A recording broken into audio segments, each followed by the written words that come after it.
Hello, tiền chú đặc tiêu người nào ta em hay với nhiều anh cần đi đồ chú Indiana là một Atangin thì mình lâu tôi đó anh bắt ở trường nó cần này cho nó thấy ai thì chúng ta mà chúng ta cần chọn thì mà nên trong bây giờ cần có biết bụng bì có lo bì ở đây cần mga sesuai keterlibatan ni. Tujuan dongai dengan Indiana ko tentang tiyan. Ay, kalau beliau deh ko yang melutan saya, anjung kalau memang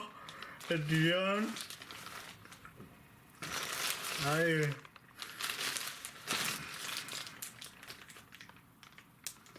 Indiana Jalaya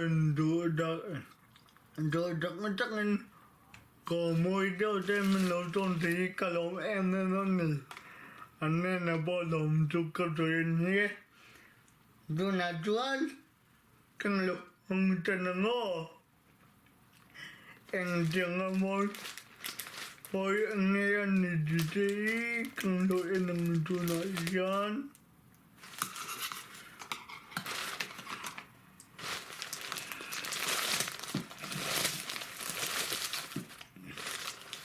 wow, bạn môi đó này môi Indiana thlat thì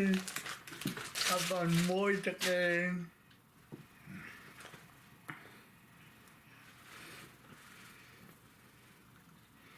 wow, bạn môi chắc em nên thlat thứ cửa lòng người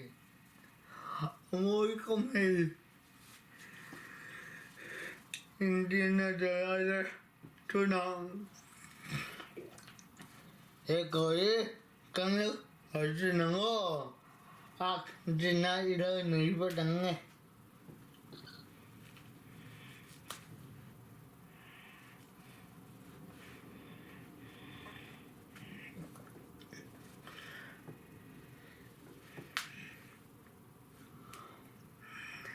thì bạn mua cho kèm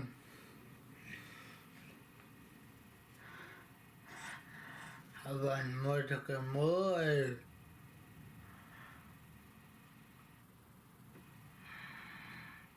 kalau boleh dia malu tu kalau ada amoi ko pe kalau ada amoi ko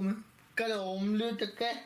Indiana thlat ko dan thlat ewa thlat untuk ngalom tu ke doi kalau we men amoi ko ai el amol tu ke Indiana ewa thlat sungguh kalau sian tu dekte ke thlat pide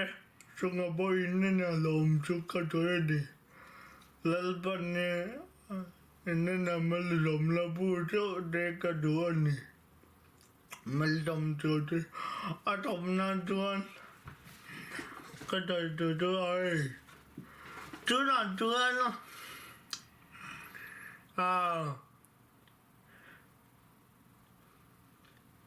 yang kalau beliau deh di mang di lau mai lah nakina patianin emat yang kemudian tak kongnya lau ngedan tiga lau ma